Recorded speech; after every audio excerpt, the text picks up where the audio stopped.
Ladies and gentlemen, good evening. I first have to feel whether you don't have low energy here after the whole day. You don't seem to be down. So, I am really very, very glad to be back in the United States.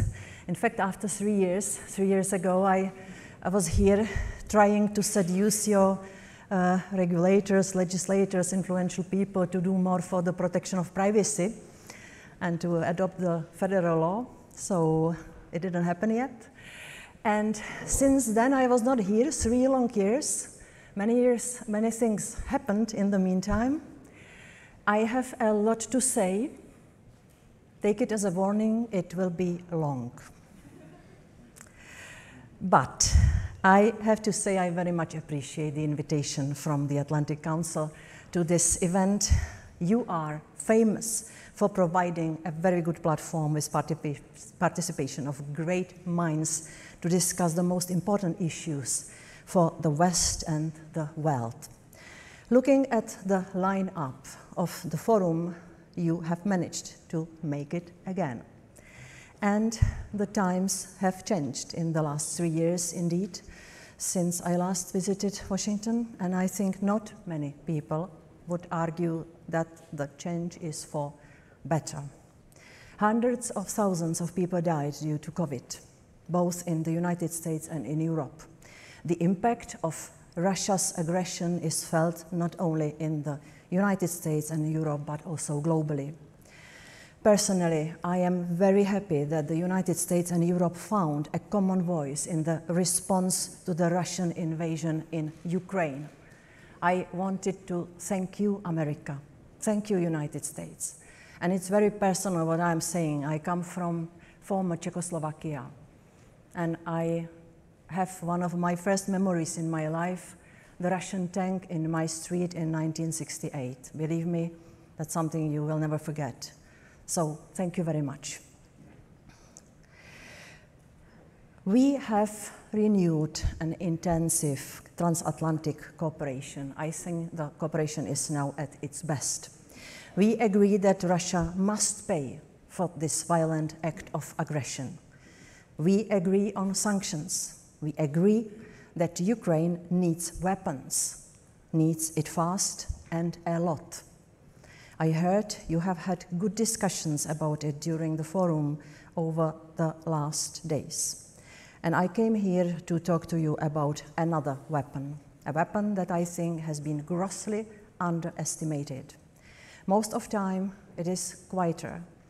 It rarely makes a blast. And it is potentially even more dangerous, especially for democracies. It has many names because this weapon is complex. I am talking about information manipulation or foreign interference. I did not come to lecture you, the American audience. I would like to take you for a journey with 3 objectives in mind. First, I would like to show you that this is a serious issue both for the United States and Europe, or more generally for liberal democracies. Second, I would like to tell you about our thinking in Europe and to invite you for dialogue. And my third point, I would like to extend a hand for cooperation and encourage you to act in the way you see fit yourself. Simply, I think that for the United States as a cradle for both democracy 200 years ago and for the .com or tech revolution some 20 years ago, the time for non-action is over. But first things first, is information manipulation dangerous or more dangerous than it was before? Madeleine Albright, whom I miss very much, I think in these difficult times we are missing the leadership and intellect of Madeleine. She wrote in her book, Fascism, now the quote, "Russia's pioneering use of social media as a weapon reflect Putin's experience in the KGB, where spreading disinformation was both a way of life and an art. The impact, though, is larger now than during the Cold War because the target audience is more accessible and bigger. End of quote. And what are Russians' motives? Albright asks and gives the answer. Again, the quote. A good success would be to discredit democracy, divide Europe, weaken the transatlantic partnership, and punish the governments that dare stand up to Moscow. End of quote.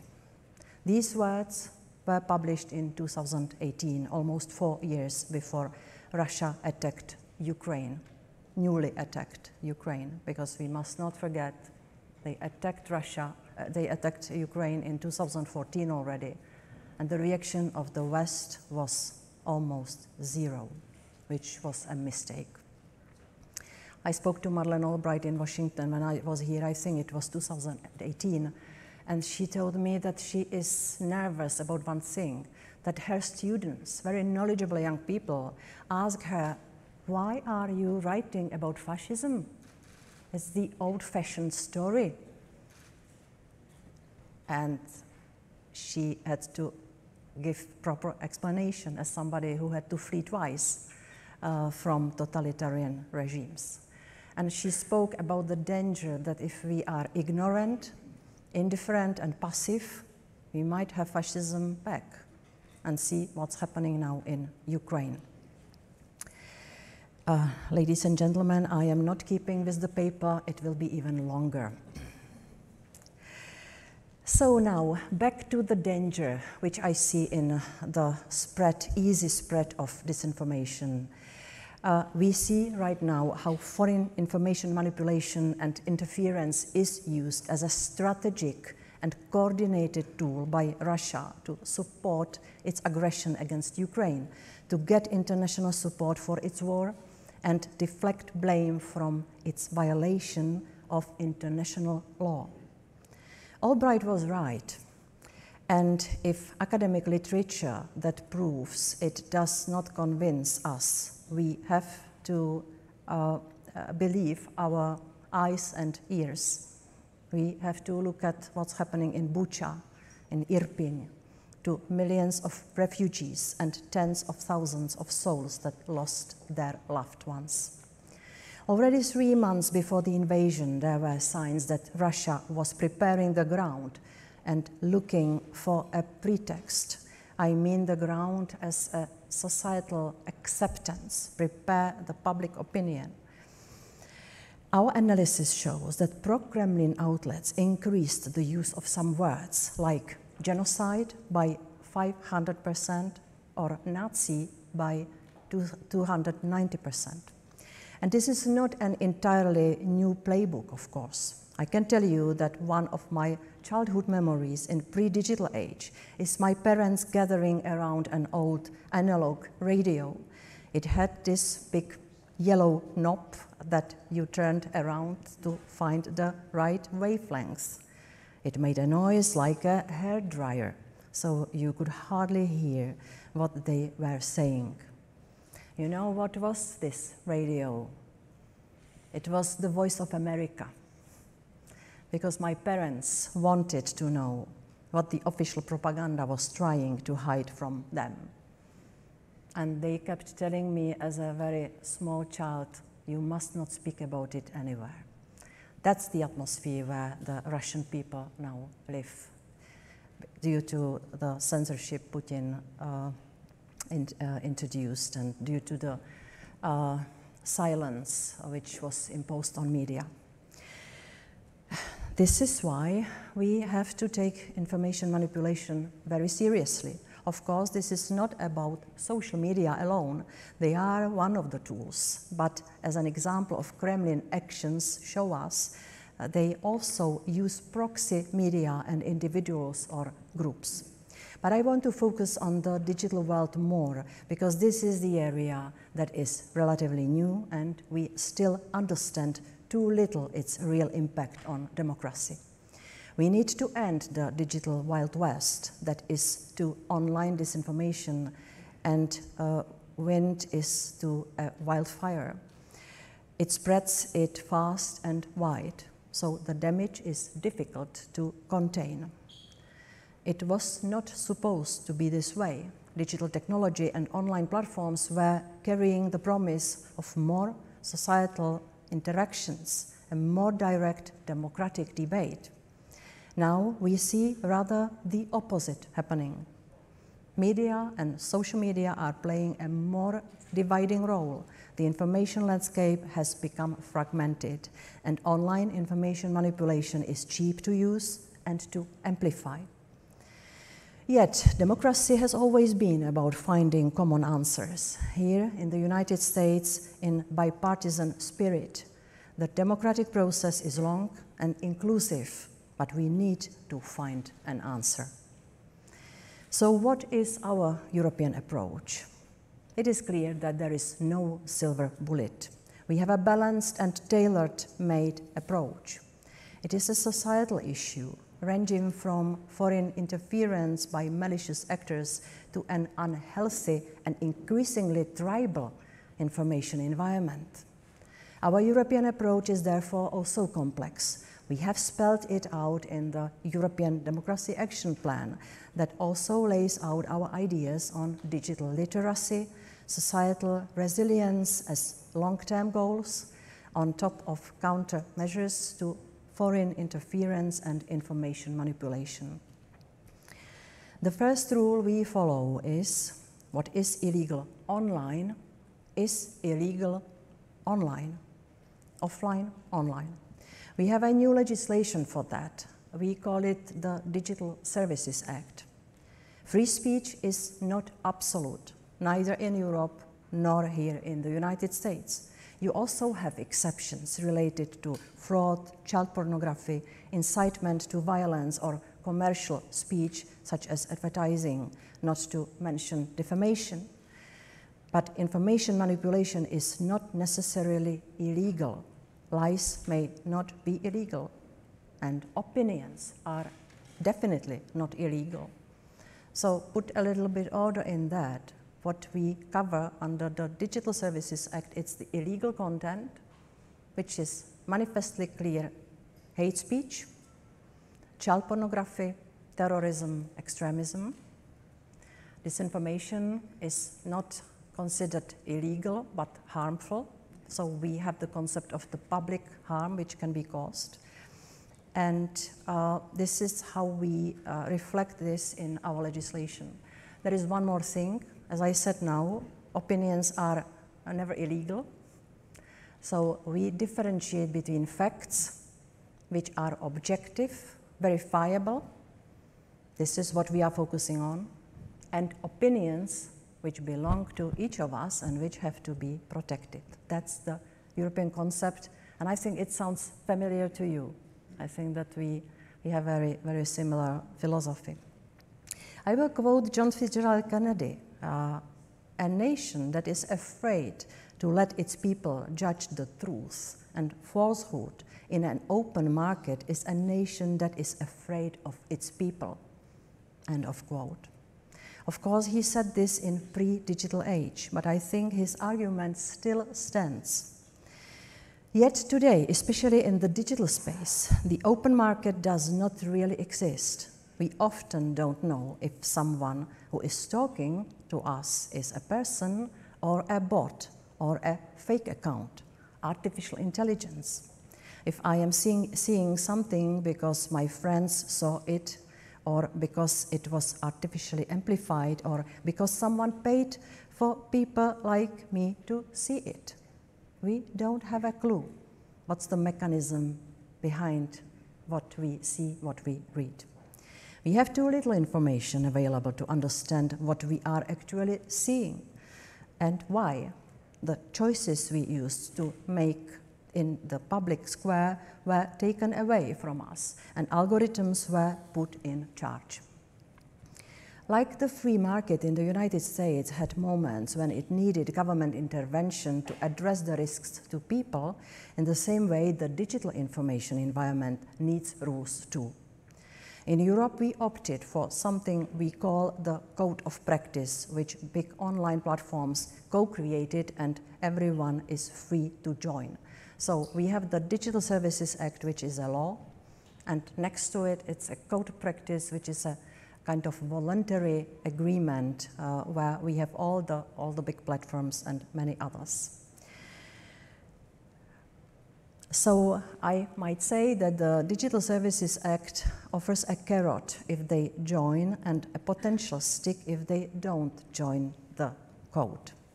So there is interconnection. This code is so much more than this. It's not only about big platforms, but also smaller ones. We have signatories like messaging apps, such as, for instance, WhatsApp. We have civil society organizations, digital advertising providers, and fact-checkers, often professional journalists.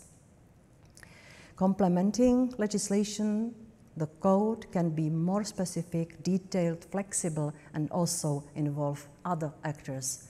In other words, we presented the code last week, and it was my first moment to start to sell the code and invite further and further signatories to join.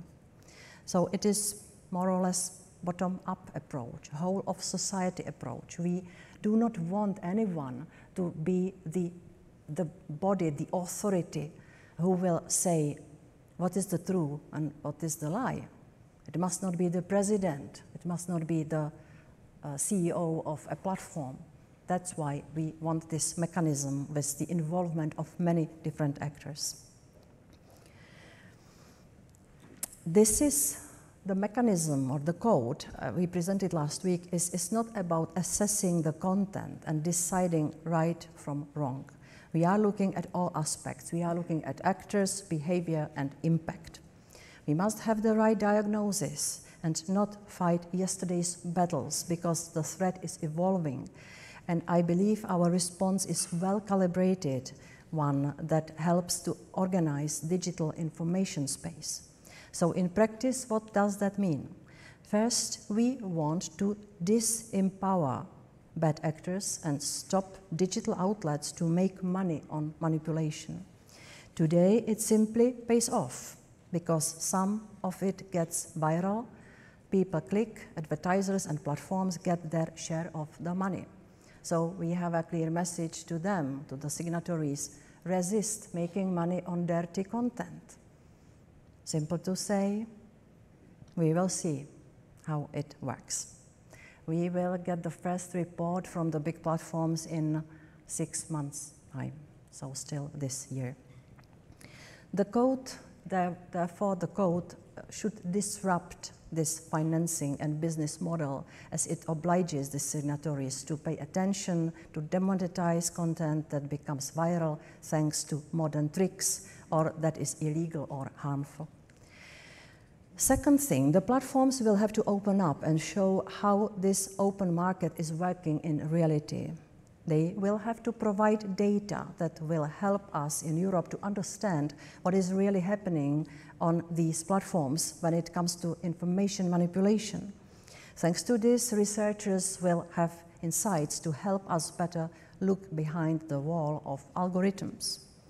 The code also takes concrete measures against manipulative behavior used also as part of foreign information manipulation, like fake accounts, bot-driven amplification, malicious deep fakes, and so on.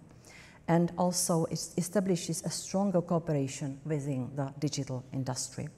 And finally, we want the users to be more in control, like they are when they are holding the remote control of old-fashioned TV. They choose the channel and the program.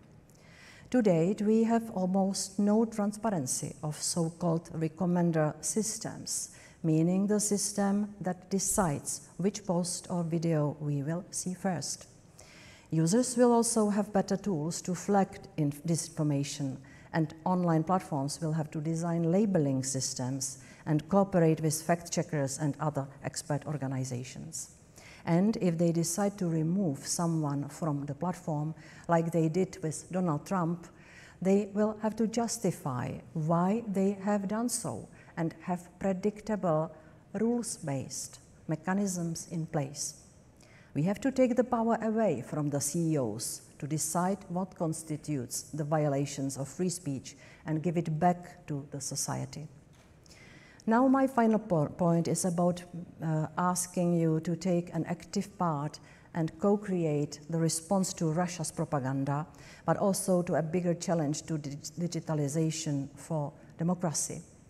I know there is no one-fits-all response to this, but today is not a moment, but rather a movement from many democratic governments, the private sector, and from the civil society. I know we all have our problems. Democracy is not a problem-free system, and it will never be. It does not mean we have to stop protecting democracy and stop protecting our values. And we already cooperate with the United States on these issues in the context of G7 or in our discussions on regulations in the context of the Trade and Technology Council. But I do hope I managed to convince you that we need more and deeper discussions. We want to share the lessons Europe learned from COVID and from the Russian war, and that are reflected in the code, and I hope that it can serve as an inspiration also here in the United States. As a transatlantist, I see a very big role for the United States to address these digital risks to democracy. We face similar problems, so it would make sense to find similar solutions. And to conclude on a lighter note, there are many stories that show that America is the land where people have convictions and dare to fight for them. It is brilliantly shown in the musical about Alexander Hamilton, one of the US founding fathers. To show his determination, he is saying he is not going to throw away his shot at making a history. So, ladies and gentlemen, my appeal to you in this room and to America is very similar. Do not throw away your shot and help us protect democracy from the risks coming from both online and offline world. Thank you very much.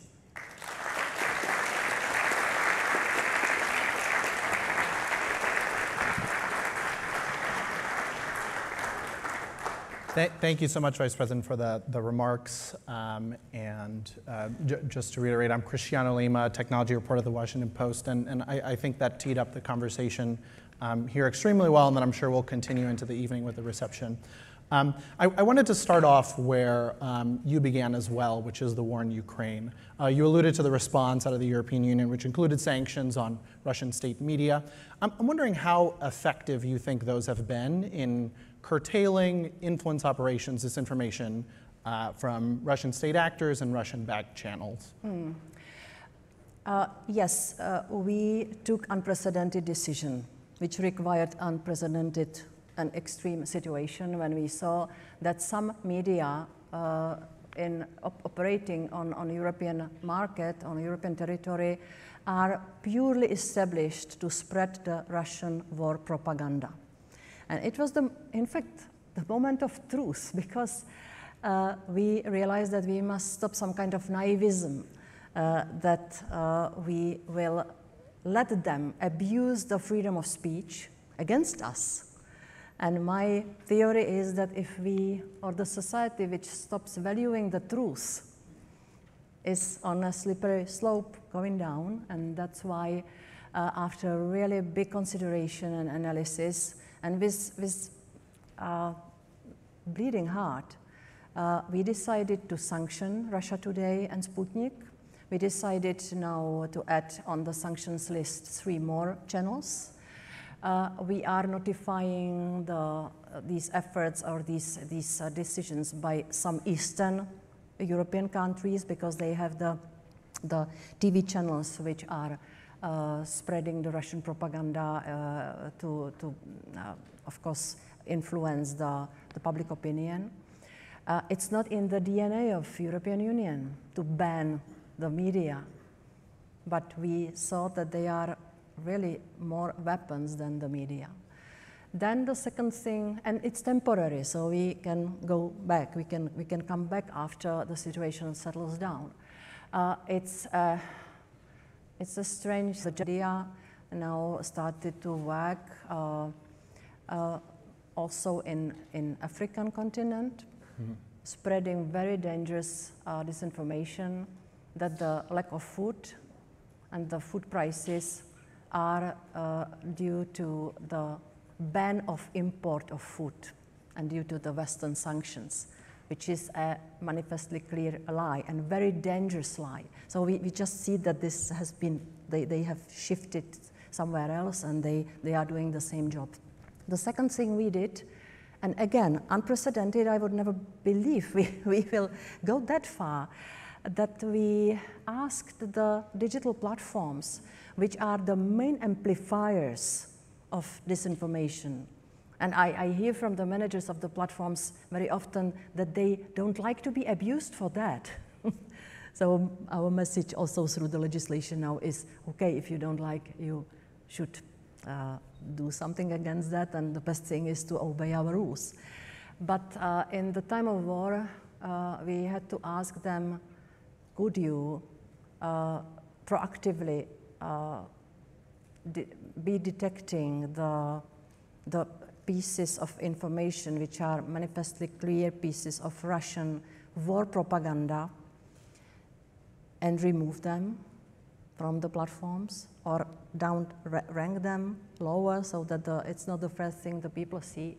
And we never wanted them to do that. For years, I was personally in many discussions with the platforms, I was telling them, don't you dare to interfere into our public or political debate.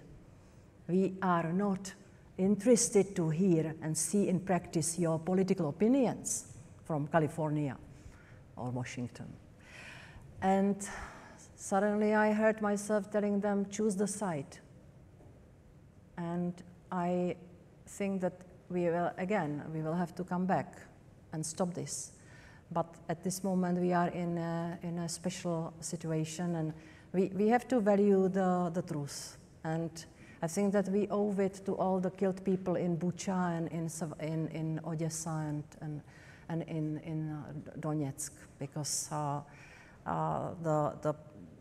the Russian propaganda does not stop anywhere. It's really very, very dangerous and very unscrupulous what they are spreading. You mentioned the code of practice on disinformation in your remarks as well, shifting to thinking more about domestic actors. And you know, as you alluded to, there are some companies that have yet to sign on and that you're hoping will join. And some of the companies that have signed on have also not committed necessarily to upholding every single requirement in the code. I'm wondering if you have any concerns about that, sort of mitigating the impact of this approach. We have a very strong tool to push the big platforms to join the code. Because in that, remember, I spoke about the Digital Services Act, which is the law, which is the regulation, which I hope sometimes by the end of next year might be enforced in all the member states, because the EU member states are telling us to regulate. This is the shared competence, but the member state gave us the mandate to produce the digital regulation.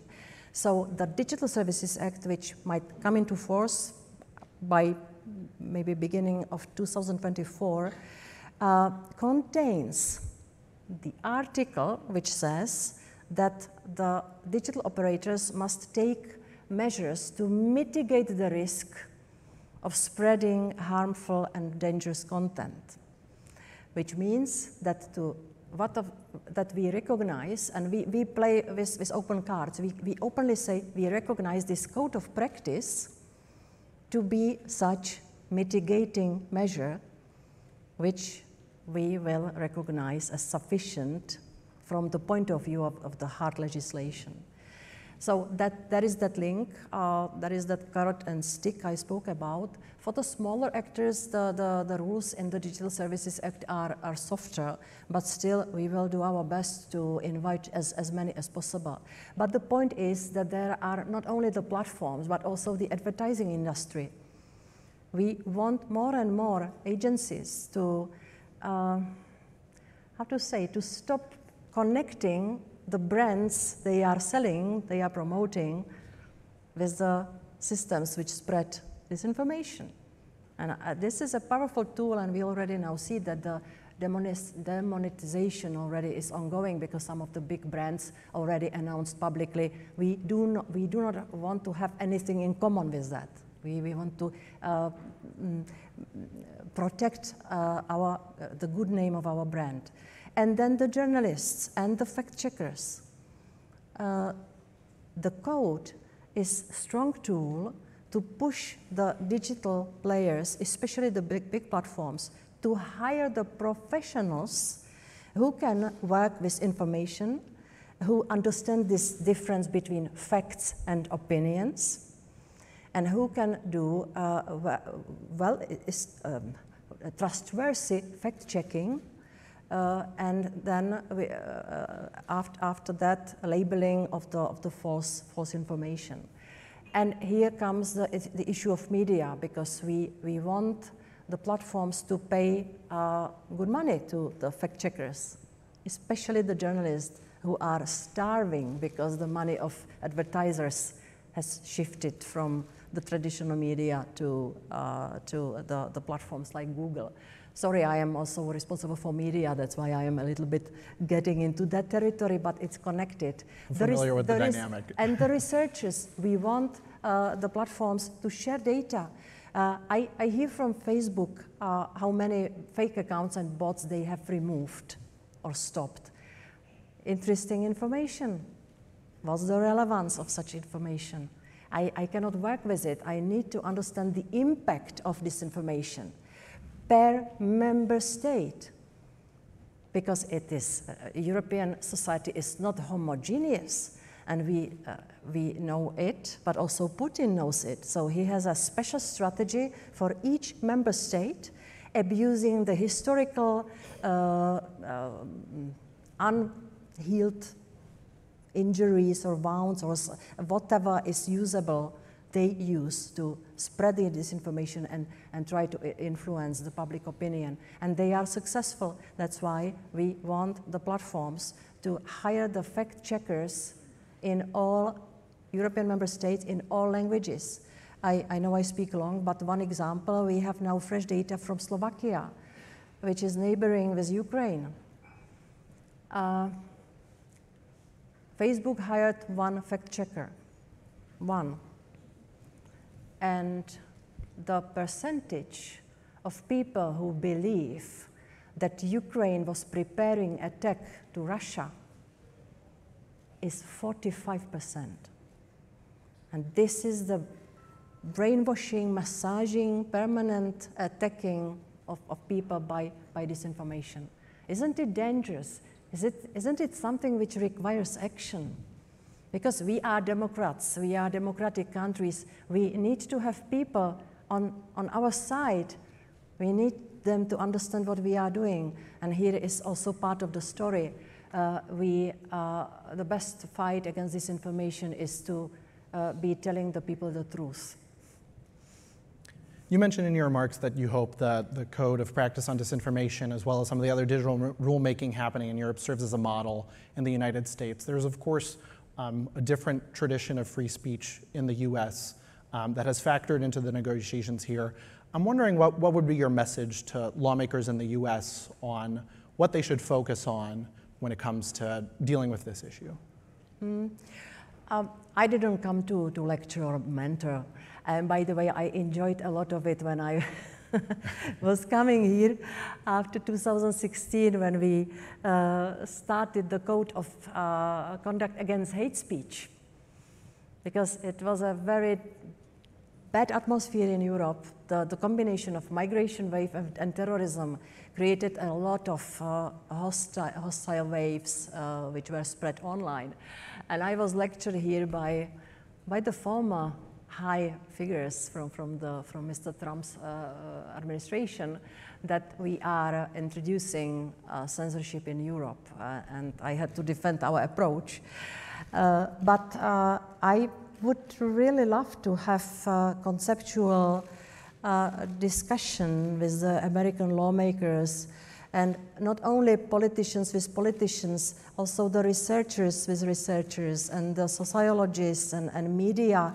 I think that we have to do everything to do this thing right. The organization of information space must not lead to censorship. I think that this is well understood on both sides of the Atlantic. And the ways how to avoid it are possible. I think that we did a good try with this code of practice on disinformation. So we should discuss further. And as I said before, we face the same kind of challenges. Why shouldn't the solutions be similar or the same? Because at the end of the day, we have to see that this is about the values. This is about the freedom of speech. This is about freedoms in general. This is about whether we will be able to defend democracy and democratic system in digital age. So I would like to have more maybe structured dialogue and find common solutions. Well, I think that's an interesting point to end on, and unfortunately we are out of time. I thank you all so much for being here. Thank you, Vice President, and hopefully this conversation can continue into the reception and into this evening. Thank you all so much. Thank you.